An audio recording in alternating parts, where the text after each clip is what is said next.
The St. Louis Cardinals are putting an emphasis on pitching in their minor league system. And joining us today is one of those pitchers. Right-handed prospect Cade Winquest joins us today on Locked On Cardinals.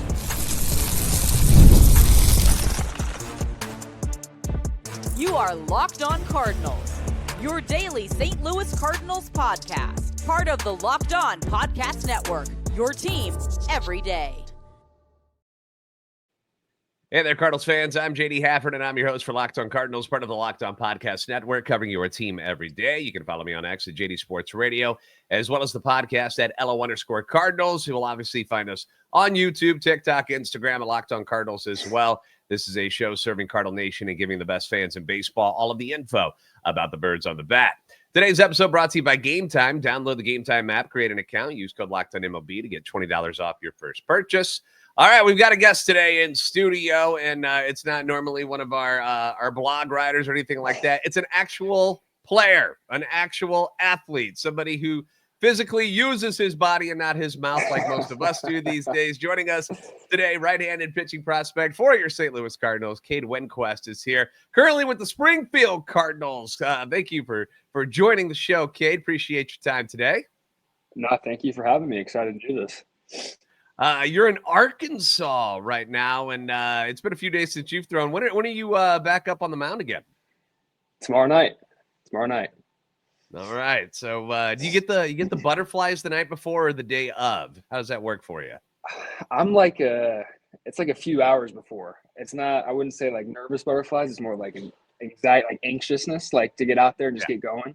Just tired of sitting around all day. So that's really the only thing I get. But once the first pitch comes out of my hand, like I'm good. So yeah, I was very much the same way, especially when you had the late night games and you're just like all day you're just waiting and waiting. You're like, dude, I can't look at the scouting reports anymore. I need something else to do. Right, just play already. All right. Well, let's get a little background on where you come from, and so people can get to know you a little bit better.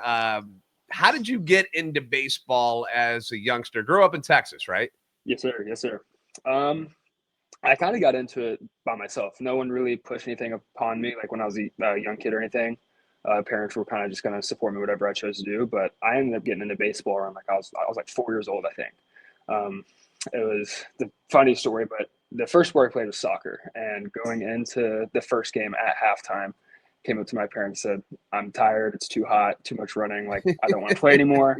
I want to go to my grandma's house and I want to start playing t-ball." that's how I got into it, and then never stopped after that. So yeah, I had a similar hate for soccer too. Like it was fun to play, and then it was like the practice. It was like, dude, I don't want to run laps all the time. Yeah. Let me play with the ball and do something. So I switched over to indoor where things were a little more snappy, and I was like, I'm done with this outdoor stuff. Like this is for the birds. I'm not doing this anymore. But yeah, that's great. So now, growing up in Texas, obviously football is a big deal in the state of Texas. Absolutely. We all know that.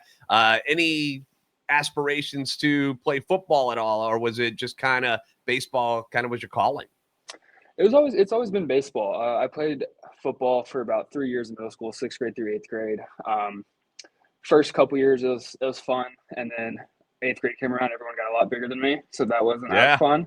And I was kind of like small going into high school, so I was like, I'm just going to focus on baseball. Like that's what I like the most. I don't want to hurt myself because of my size or anything, because I was like 5'2" going into my freshman year, so just like, all right, I need to put down the pads.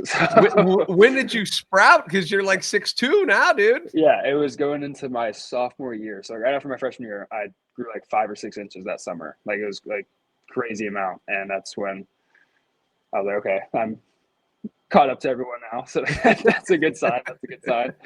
Like I'm no longer the runt of the litter here. You all better wash out. Right. Move out of the way in the hallways, bro. I'm coming through. All right.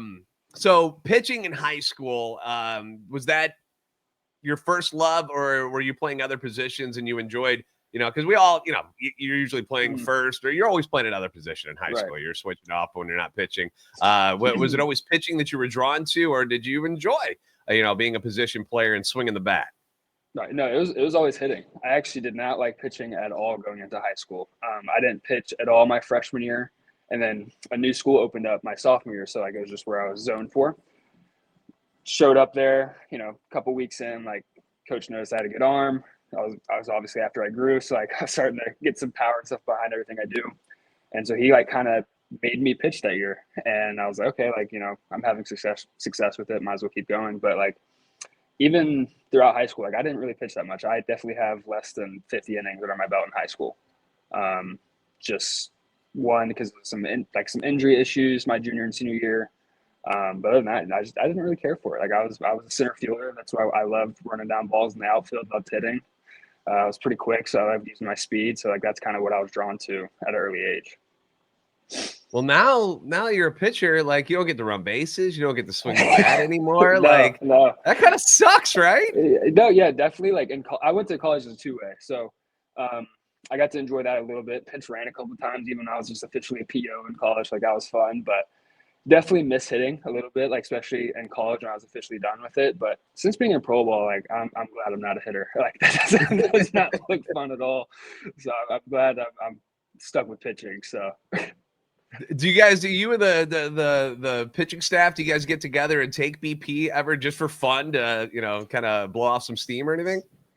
I have not in pro ball. A couple in off season sometimes. My friends that are still playing, that I'll hit with them in the cages and stuff, but nothing during the season because I never want to, risk tweaking something, swinging the bat as hard as I can. So, but it would be fun. Understood. All right. Tell me about your college years real quick. You go to UTA, Texas Arlington. How did you end up there? Were there offers at other schools, but how did you come about to that decision to make that your home? Oh yeah. I think it was my junior year. I went to a camp there. It's kind of like, all those camps are popping up. You get invited to these prospect camps or whatever and sign up and go. So I think, my summer ball coach had a connection at UTA. He's like, hey, come out there. Like, to be honest, like I've never even heard of UTA when they told me about this camp, and I lived 30 minutes away. So he goes, just go out there. You and some other guys can go out there, throw an inning or two, and then you guys can leave. So I did that, and then just kept in contact with the pitching coach throughout my junior year. Had some other offers from like some JUCOs, some D2s, some other smaller D1s. Had some interest from like Power Fives and stuff, but nothing too crazy. So what was nice about UTA, they let me wait for as long as I can. They didn't like make me make a decision right away. Like they offered me in the fall or like October of my junior year, and then I didn't commit till the following July. So like, they're very chill about that. But yeah, once that summer came around after my junior year, it's having kind of a good summer. Was hitting the ball really well. Velocity was like slowly starting to go up, and that's kind of when they came down. I'm like, all right, we need a decision the next 2 days. So then I was like, looking at my options, like gonna be a two-way, like that's what I want to do. 30 minutes from home, like that's not a bad choice at all. So I just ended up making the decision to go there and loved it. So no, that's great. Yeah, because being comfortable when the first time, was that the first time ever like moving away from home, like going to college? Absolutely. I wouldn't even 30 minutes. yeah, definitely the first time. But was able to go home at least once a week, get a home cooked meal. Family's always able to come to games. Like that was a blessing for sure. Awesome. All right. Well, we're going to get into Cade's pro career. We're going to talk about how things went for draft day for him. We'll get into the ins and outs of who he is as a pitcher and how he's enjoying his time going from A-ball to Double-A. He's made the promotion here recently. So we're going to get into all of this coming up next here on Locked On Cardinals.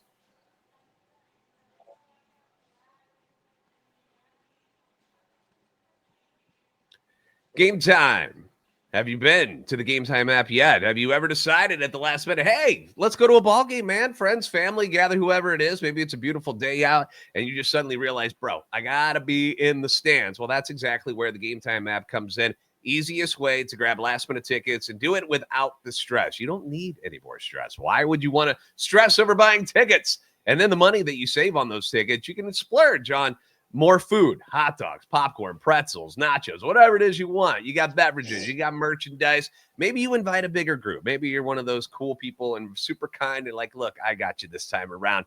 Game Time can make that possible. It makes buying tickets fast and simple. Prices on the app actually drop the closer you get to first pitch. And they've got incredible last-minute deals, clear seat views, and the lowest price guarantee. It's going to take the worry out about buying your tickets. They are the official ticketing partner of Locked On, MLB, making it easy to browse the app for an exciting upcoming MLB game. You know, the Cardinals are going to be back at home. Pirates will be at Busch for a start of a 4-game set coming up on the 25th. Might want to check them out. Maybe get the Paul Skeens game. Game Time has last-minute tickets and zone deals for big savings, so take the guesswork out of buying tickets with Game Time. Download the Game Time app, create an account, use code LOCKEDONMLB for $20 off your first purchase. Again, terms apply. Again, create an account, redeem code LOCKEDONMLB for $20 off. Download the Game Time app today. Last minute tickets, lowest price, guaranteed.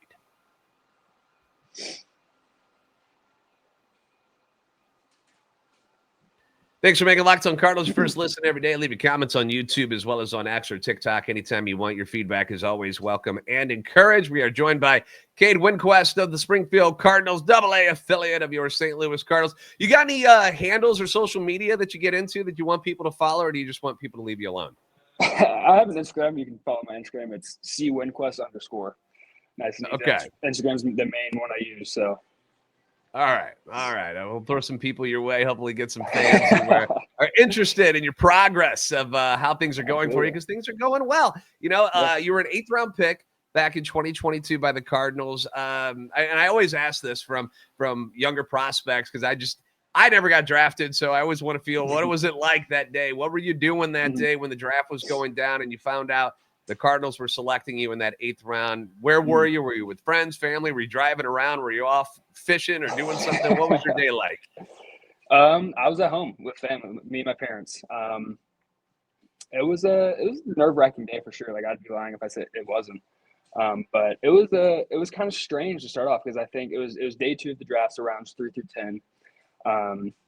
And I had the Yankees call me like 30 minutes before the draft called and did like a whole Zoom call with them, and they broke down how they would develop me, like what they want to do with my pitches. And they told me like, you know, like, you're high on our draft board today. So like, you know, I'm going to lose sleep if you're not a Yankee by the end of the day. So I personally thought I was going to be a Yankee. So, yeah. And then the draft starts, 3 through 6 come by. I'm getting some calls from teams just, want to sign for 20, 50K or whatever. And, I still had a year of eligibility left. So I was like, I still have some leverage. So my big thing was my slot value. Like, that's what I believe I'm worth. So we're going to stick to that. And then I wasn't really hearing anything. And then all of a sudden, around 8 through 10, agent calls me and says, hey, like, these teams are interested. Just, heads up. Didn't hear anything for round 7. Then 8 comes around and he's like, all right, Yankees and Cardinals in. And then he goes, 2 picks for the Cardinals. He goes, all right, Cardinals picking you right here.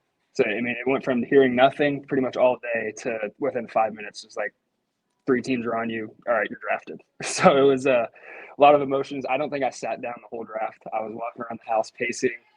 So it was a very interesting feeling for sure. But obviously, like, once it happened, I was super excited, happy, and all that. So. Now, going into the draft, was there a target round that maybe your agent and people scouts maybe had said, like, look, this is probably where you're going to fall? Was 8 kind of where you thought you'd be, or did you think that was too high, too low? What were your feelings about that? My agent honestly nailed it on the head. He says you're going to have some teams interested kind of early rounds, but like kind of a discounted, like they're not going to give you a full slot.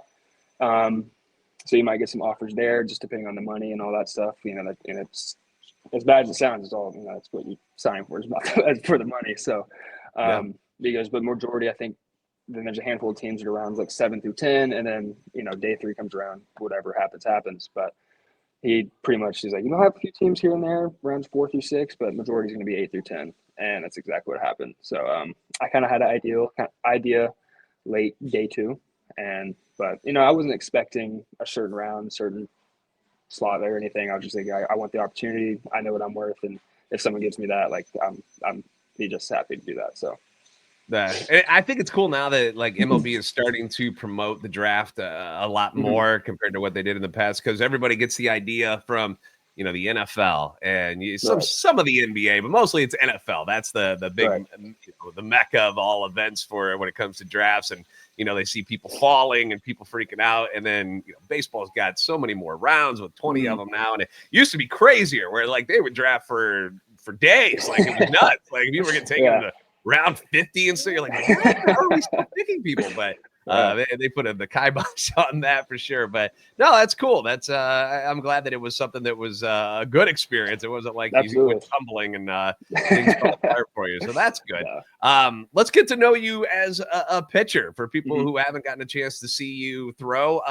Who would you compare yourself to in the MLB as like just the style of pitcher that you are? I mean, yeah, I've never really truly had a specific pitcher I always compared myself to. I always had pitchers that I kind of like looked at had similar arsenals as me, or like kind of fluid mechanics. And two of those guys I really watched was like Walker Buehler, Tyler Glasnow. I feel like we have like similar arsenals, similar throwing motions for sure. So those are always guys that I kind of like always paid attention to a little bit more. And even to this day, like I still enjoy watching those guys throw. So I would say those are the main two, which is funny. My favorite pitcher is Max Scherzer, but I throw nothing like him. So his is a unique style. Not a lot of people can pull off what he does. Absolutely. Yeah, he had another good one last night with Toronto. He's been pitching really, really well. He's only 41 now and still doing what he's doing. Like we still are very upset in St. Louis that they were never able to bring him into a Cardinal uniform at some point. We all wanted to see him being from St. Louis and all. Let's talk about your pitching arsenal. Like, so what kind of stuff? What do you got? What's in your bag? What are you throwing these days? So I got the 4-seam fastball. 12-6 curveball. 12-6 curveball has been like my bread and butter since I was 12. I've basically used the same grip since I learned the pitch till today.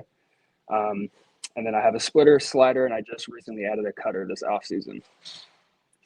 Nice.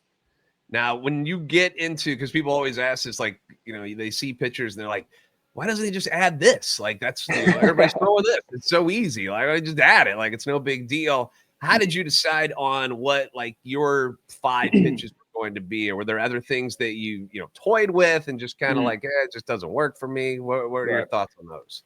Well, I've always had the fastball and curveball. High school and like early college, I would say, freshman, sophomore, I had to change up, circle change. Then it was kind of just like a straight change, nothing crazy, nothing wicked about it. And then all the pitch metrics and all that stuff started getting big and stuff like that. So like, no, I want like a wicked changeup. Like I want to have just wipe out this crazy changeup. And so I started messing with grips and just completely lost feel for it. Just like could not hold it, could not throw it. So that's when I went to the splitter, because like the splitter is just a single grip and I just throw as hard as I can and just let the grip work. Because even my bad ones, it's still doing something. It looks different. So I was just like, all right, that's all I can ask for. So went from the change to the splitter. I added a slider the same time I added a splitter, just because I wanted something that looks a little bit different than the curveball, something that's a little bit more on playing with the fastball. And that, honestly, that pitch has kind of been like a work in progress since I've learned it. I think this year has been, I finally found like a grip and just a release angle with it, where it's just the most consistent. I know exactly what it's going to do, because originally, like my first 2 years, it could be anywhere from 79 miles an hour to 88 miles an hour. It could be big and loopy. It could be like a bullet slider. So that was like frustrating, because I never knew what it was going to do when I threw it. So it was like hard to locate. Yeah. And now, like finally this year, I've like found a grip. I was like, all right, I know exactly what it's going to do. And now I can like throw it to where I want to throw it. Everybody's always going to go ahead. Sorry. That was just like a good feeling this year for sure. No, it is. Yeah. Well, right. Because it's just like, it's kind of like with the swing too, where finally something clicks and works and it just feels comfortable. And you're just like, oh gosh, that's it. And it just kind of unlocks another level for you. So, as a pitcher, I remember when I first got the snap on a slider, and I was like, oh, that's it. That's how it finally cut. Before it's like flying off and it's whizzing by people's heads, and I'm like, I can't control it. I don't know what it's doing. And it's a good feeling when you finally get that thing to click. People always are obsessed with the velo and whatnot, but as a pitcher, not a thrower, as a pitcher, what's more important to you? Is it velo, accuracy, or movement? I know all 3 of them are a big deal, but which one do you kind of are like, if I can have that, I'll take that over the other 2 if possible? I mean, I think the biggest thing with pitching is accuracy. It doesn't matter how hard you throw. Like if you throw 90, if you throw 100, if you're not accurate, you're not going to go anywhere in the sport. So if I had to choose one of those 3 to be the most important, I think that one would be the top one for sure.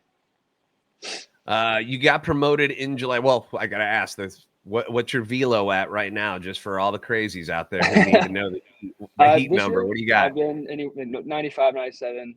touching some 8s. I've been up to 9 this year. So, mid, high 9s has been on the day. So. See, there's nothing wrong with that. As long as you're Absolutely, consistent at it, yeah, it's perfect. absolutely. Beautiful. Absolutely. You got promoted in July from Peoria, which I actually worked in radio in Peoria for a little while, so I'm nice. familiar with that place, and had some friends who actually lived in Springfield, went to college down there. But you got promoted from Peoria to Springfield. What have you noticed has been the biggest difference in the month that you've been up there? Biggest difference I would say is just like hitters, I feel like just have more consistent swing tendencies. They have like an idea what they want to do with a certain pitch in a certain location, at the low levels. And, I'm not, trashing on any hitters in the low levels, but they're up there swinging. They're up there they're going to swing as hard as they can. They're running the balls. And I think that it works out a lot of the time in those low levels. But I think as you get into higher levels, you're going to start seeing hitters like, all right, this is what I'm looking for. And if I get that, I'm not going to miss it. So I think just planning and just kind of using my strengths against those types of hitters, just like, all right, so this is what he's looking for. This is what I'm good at. And if it, matches up and is a good matchup with them, I'm like, all right, this is what I'm going to stick with. So I think just planning and is just a lot, I would say easier as a pitcher, because you have it doesn't make pitching easier, but it just means like, all right, this is what I want to do throughout this game against this lineup, because these guys are more consistent up here for sure. Yeah. No, the mental side obviously is a big deal. Like you said, being a pitcher instead of a thrower, it's figuring out those tendencies of the hitters, and it is different. You go from A, like in Double-A, I mean, you're going to find guys that don't chase as much, and in Double-A, I'm sure it's better than what you're seeing in A-ball. I mean, it's just the levels of the game for them. So that's great that you're picking up on all that stuff, which is something that not all players do. The fancy guys coming out there and they're like, all right, he throws triple digits and just tries to smoke them and doesn't think about what it takes to get these guys out, set them up for not only the first at bat, but the third at bat. You're thinking down the ways in different innings. So there's a lot more to it than some of the common fans know about. So love to hear that. I got to ask real quick, you did get to play with JJ Weatherholt for a little bit. Everybody's obviously very excited about his future with the organization. What was JJ like as a teammate and player? What was he like in your clubhouse? I actually did not get to play with JJ. You did not? I thought he was still there. I'm sorry. He was called up right before I got called up, but I got to play with him a couple times in spring training. So I guess we were teammates in spring training on the backfields. But I mean, unreal guy. I haven't talked to him a lot, but definitely had a few conversations. But unreal guy, great human being, and then obviously what he does in the field is just like out of this world. Like the future is so bright for that guy, and he's going to do some great things for this organization and throughout his career. So like I'm excited.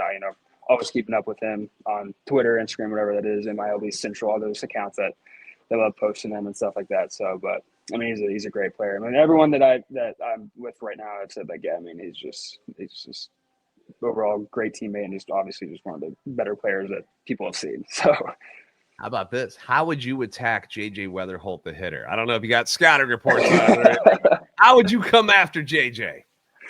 I mean, I think with any just good hitter like that, I think I'm attacking with a fastball first time I'm facing them, and just seeing where I stand, see what they're seeing, how they're feeling in the box, and then just depending on the result of that pitch, then go off of that. But that's I'd probably just attack first fastball and just see what he does with it. Awesome. All right. Well, coming up next, we're going to have more with Cade Winquest, and we're going to do the 9 innings rapid fire, where we hit you with 9 fun questions, and we just go real quick through them and see what we can get out of Cade today. So more with him coming up next on Locked On Cardinals.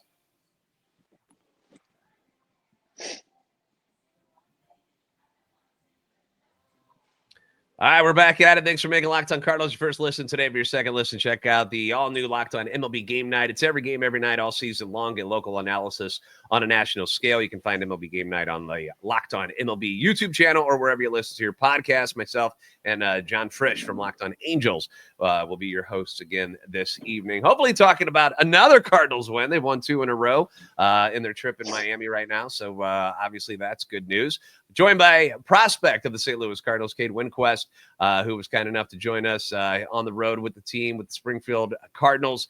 They're in Arkansas right now, and he's going to be pitching tomorrow night. So if you get a chance to check him out online and watch that game, if you're not in the area, make sure you guys do that. All right, Cade, 9-inning rapid-fire round. Simple, quick questions. You don't have to go in depth on anything. Nothing crazy. First off, favorite movie? Do you Favorite have movie? one? I would say American Gangster with Denzel Washington. Ooh. Now, Are you like all gangster movies are pretty cool, or is there something special about that one? I do love gangster, mafia, like all that stuff, like from the 80s, 90s. I love those types of movies. So those are definitely my favorites. Are you like me that when you watch those movies, though, you immediately have a craving for Italian food? Like, all I want is pasta and tomato sauce all around me. Like that scene in Goodfellas when they're in the jail and they're all cooking the meal. I'm just like, dude, give me meatballs. Let's go. I'm always down for some Italian food. So, favorite bands or artists? I guess I have an answer for both. Favorite band would probably be the Jimi Hendrix Experience, and then favorite artist would probably be A$AP Rocky. Okay, all right, both solid. Now, which one do you use for? Do you use either of them for like your walkout music or anything? I've used Jimi Hendrix in the past, but currently I'm not using either of them. I have a Green Day song right now, so. Okay. All right. What was the Jimmy song that you would use? Did you go like the Hulk Hogan NWO? It was Voodoo Child. Exactly what it was. Voodoo Child. Yeah. Look at Cade, NWO for life over here. All right. I know you got to take care of your body. We just mentioned food and Italian food. Is that your favorite kind of cheat meal? Is it Italian or you got like something else? I mean, I love a good cheeseburger and fries. It'd probably be, and especially, it's probably the worst thing you could probably put in your body. McDonald's. Like if I'm gonna pig out, I'm going to McDonald's. I'm getting a quarter pounder, fries, nuggets. So like that's probably like my go-to cheat meal. But do you go double? Do you go double quarter pounder ever on a real fat day? Sometimes I do. I think it just depends on what I'm feeling when I pull up to the drive-thru. So. I love it. We take our dog. Me and the wife have a small little wiener dog, a dachshund, and that's like her favorite meal. So like on Sundays, McDonald's is where we go. We just get like the plain hamburger, and then I just raw for the quarter pounders, dude. I'm the same way, bro. Give me the extra pickles, and I'm all over it. If not a ball player, what are some other things that you would, that you enjoy doing that, maybe you could see yourself transitioning into down, in the future, if you had to take on another job? Right. Not a ball player. I think I've always been into like real estate. So like, I think being something doing with real estate realtor would be really fun. I don't play golf right now, but like I do appreciate the sport a lot, and I am starting to get more into it. So like, eventually you got to get into golf. I mean, if you're a baseball and you're a pitcher, like you're not golfing, what are you doing? So I'm a little behind on that. So hopefully the next couple of years I start getting into that. You got a set of clubs yet, or you still? I got some waiting at my house. My dad got a new set of clubs, so he has the old ones waiting for me whenever I'm ready. So. All right, yeah. As a baseball player, that's all they play is golf. That's all right. Favorite non-baseball athlete? Non-baseball athlete. I guess probably football is probably my favorite sport other than baseball. And I think growing up, like my favorite football player was Adrian Peterson. I loved watching him run the football. I know he's not playing anymore, but like I would say maybe Jamar Chase, Stephon Diggs, like those guys are probably my favorite football players right now. So I'd say those two guys for sure. Are you a Cowboys fan, or who do you pull for being from Texas? Sadly, yeah, I am a Cowboys fan. It's okay. Right, it's America's team. We get it. I wouldn't call them that anymore, but sure. Yeah, the Cowboys, they're a team, man. They got some interesting. You added some pieces this year. I got to get that Micah Parsons figured out out, but he's a freaking beast out there. That'd be a shame to move on from him.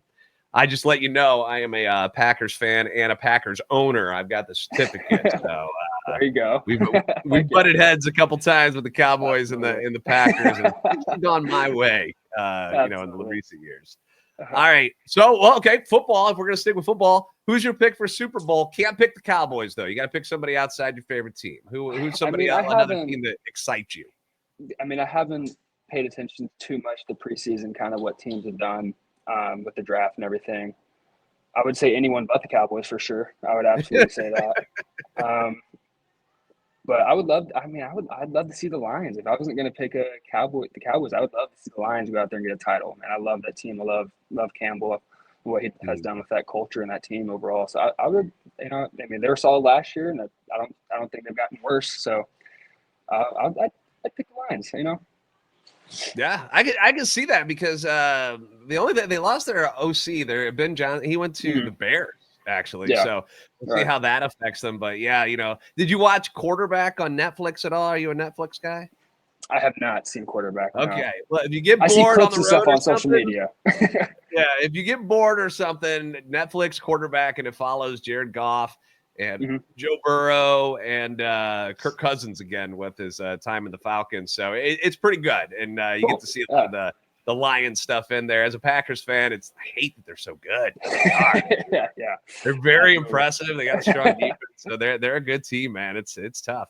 You can face one major league hitter, and you can do dead or alive if you want to. It's up to you, but you get one chance. All right, bottom of the ninth. This is it. World Series on the line. You get to face one hitter just for fun. Who would you want to face and see what you got? Kind of like I said with JJ. Like I think I'm just going to go with like Barry Bonds, one of the best hitters of all time. I just want to see where I stand. You know what I mean? Now, just go up there and attack and see what happens. You know what happens? Ball 4. That's what happens with Barry Bonds. Probably. Absolutely. Either that or he's taking you 450. That's what's going to happen to you. Exactly. All right. Do you have a favorite superhero? Do you like superhero movies or anything like that? I'm a big Marvel guy. I actually watched the Marvel movies in chronological order back in college, my senior year, so that was really cool. Nice. If I had to pick one, I'd probably pick Thor. Love Thor. So there you go. The God of Thunder. Why not? And then last but not least, favorite color other than Cardinal red, which you have to do because you're in the Cardinals organization. But what's something else you roll with? I'd probably say green. Really love my greens. So excellent. All right. Well, Cade Winquest, thank you for joining us here today. I hope you had some fun with us. Make sure you guys follow along. Again, do your handle again. What was the place they could follow you at? Instagram is just be C_Winquest_. Okay. Now, do you post a lot up there, or are you just you more scrolling through and stuff? I would say like a lot, but I wouldn't say I don't post at all. There's a couple posts a month, so I'm definitely active for sure. So okay, cool. Well, guys, give him a follow there on Instagram. Obviously, follow his journey with the Springfield Cardinals right now. You'll be on the mound tomorrow night, you said, so we'll be able to check you out. And if you guys have the MILB connections there on their website, you're able to view a lot of the games and stuff. So give him a shot, man. Go see what Cade's got tomorrow night. Want to thank you for being a part of this, dude, and I appreciate all your time and wish you the best of luck in the future. I appreciate it. Thank you for having me. This is a blast. It's really fun. So all right. Absolutely. All right, excellent. Thank you guys for making Locked On Cardinals for your first listen each and every day. If you haven't already, give us a follow as well on X at @LO_Cardinals and at JD Sports Radio. You got TikTok and Instagram at Locked On Cardinals. Like, subscribe on YouTube. You guys are the best fans in baseball for a reason, and we will see you next time on Locked On Cardinals.